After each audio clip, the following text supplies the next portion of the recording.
করেন কথার দিকে। আপনার পালক বেটার বয়স হলো 18 বছর। আপনি বিয়ে দিয়েছেন, একটা বাড়িতে সুন্দরী বউ আছে। ছেলেটা কোনো কারণে নিজের স্ত্রীকে যদি তালাক দিয়ে দেয়, তাহলে আপনি বাপ, আপনার বয়স হলো 45 বছর। আপনি যদি বলেন এত সুন্দরী মেয়েটাকে বাড়ি ছাড়া করা যাবে না, বেটারে পালক বেটা তুই তো তালাক দিয়ে দিলি, বউটাকে বাড়ি ছাড়া করে দিলি। এবার আপনি যদি মনে মনে করেন যে আমি এই মেয়েটাকে বিবাহ করে নেব, আমার পালক বেটার বাড়িওয়ালি, তা আপনার জন্য বিয়ে করা যায়। কি হলো, কান খাড়ো হয়ে গেছে নাকি? পালক বেটার বাড়িওয়ালিকে আপনার বিয়ে করা যায় যদি পালক বেটা ছেড়ে দেয়। কিন্তু পালক বেটা যদি আপনার নিজের ভাইয়ের ছেলে হয় আর আপনার বোনের ছেলে হয়, তো তার ছেড়ে দেওয়া মেয়ে স্ত্রীকে আপনি জীবনে বিয়ে করতে পাবেন না। হলো কথা। এবার আরো কাজের কথা বলি। রাসূলুল্লাহর ফুফাতো বোনের নাম জাইনাব বিনতে জাহাশ। রাসূলুল্লাহর একটা পালক বেটা ছিল, তার নাম হলো যায়েদ ইবনে উসামা বিন যায়েদ। যায়েদ যখন বিয়ে করে নিল কাকে? জাইনাব বিনতে জাহাশকে। জাইনাব বিনতে জাহাশের বনিবনাট হয় না, টকঝক টকঝক টকঝক লেগেই থাকে। রাসূলুল্লাহ বুঝাচ্ছেন ছেলেটাকে, ওরে পালক বেটা তালাক দিস না রে, তালাক দিস না রে। তো ছেলেটা বারে বারে বলে আপনার ফুফাতো বোন বড্ড তাও দেওয়া কথা বলছে, গরম গরম ভাষা শোনাচ্ছে, সহ্য করতে পারি না। আমি হলাম গোলাম আর আপনার বোন আমার স্ত্রী, সে হলো স্বাধীন মেয়ে ছেলে, এই জন্য ওর কথাগুলো বড্ড কড়া কড়া হচ্ছে রাসূল, আমি রাখতে পারবো না, আমি ওকে ছেড়ে দেব।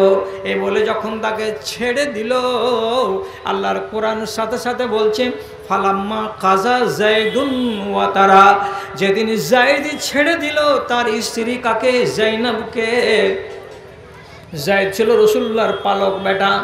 যখন 90 দিন গত হলো, ইদ্যত পার হয়ে গেল, আল্লাহ রাব্বুল আলামিন আসমান থেকে আয়াত নাযিল করে বলছেন, হে আমার নবী, আপনার পালক বেটার বাড়িওয়ালি জাইনাবের সঙ্গে আমি আল্লাহ আসমানে বিয়ে পড়িয়ে দিয়েছি, আপনি ওকে বাড়িওয়ালি বলে কবুল করে নেন। কি হলো, আপনি বেশি পণ্ডিত না রাসূলুল্লাহ বেশি পণ্ডিত?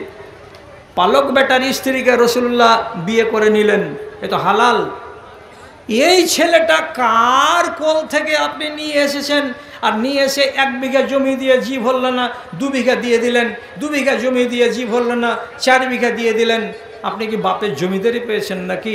এই আল্লাহর আইনটাকে কেন দিচ্ছেন? পরের বেটাকে এতটা জমি কে দিতে বললো আপনাকে? যদি ওর বাপ মরে যায়, আসল বাপ, তো যেদিন ওর আসল বাপ মারা যাবে সেদিন বাপের মিরাস ওই ছেলেটা পাবে। 1 বিঘা পাক, 1.5 বিঘা পাক, 2 বিঘা পাক। জীবনে কোনো পৃথিবীতে কানুন নেই যে কোনো ছেলেকে তার বাপের মিরাস থেকে কেউ বঞ্চিত করতে পারে। ওর ভাইয়েরা যদি বলে তোকে যে উমুক লোকটার কাছে বাপু যে বেচে দিয়েছে, তুই যে উমুক লোকটাকে বাপ বানিয়ে রেখেছিস, 50 বার ওকে বাপ বানিয়ে রাখুক গা, এটা হলো মুখের বাপ, এটা কাজের বাপ নয়। আসল বাপের মিরাস থেকে তাকে বঞ্চিত করা যাবে না। আর আপনি পালক বেটাকে জমি জমা সব লিখে দিয়ে ফুর্তি আজড় করে দিলেন, দেওয়ার পরে বলছেন এবার আমি মরে যাব, আমার বেটা এ বাড়িখানে বাস করবে, আর জমি যতখানি ছিল আমি দিয়ে দিলাম। সাদা কাগজ যদি থাকে তাহলে লিখে আনেন, আমি আপনাকে লিখে দিচ্ছি। একবারে পাকা জাহান্নামী হয়ে কবরে গেলেন। কার জন্য? তো পরের বেটার জন্য। কে বললো আপনাকে সমস্ত মিরাস পরের বেটাকে লিখে দিতে? আপনি 2 বিঘা দেন, 1 বিঘা দেন, 1.5 বিঘা দেন, দেওয়ার পরে যেটা মিরাসের অংশ আছে সেটাকে রাখেন। আপনি বন্ধা তো? আপনি মরে গেলে আপনার মালে আপনার ভাইয়েরা মিরাস পেতে পারে, আপনি মরে গেলে আপনার মালের ভেতরে আপনার বোনেরা মিরাস পেতে পারে, আপনি মরে যেতে গেলে আপনার মা বাবা যদি জিন্দা থাকে তো তারা মিরাস পেতে পারে। আপনি ওই সমস্ত লোকের মিরাসকে হজম করে দিয়ে পালক বেটার পিছনে দৌড়াতে গেলেন, এটা হারাম। আল্লাহর কানুনকে এখানে কোনো মানুষ মানে না, মানে না, মানে না। আর একটা চলেন, এটা বলার পরে আমার টাইম শেষ হয়ে যাবে, তারপর আমি অন্য কাজ করব। আমাকে সব কথা খেয়াল আছে, কেন যে আমার মোট টাইম হচ্ছে আমি 11টা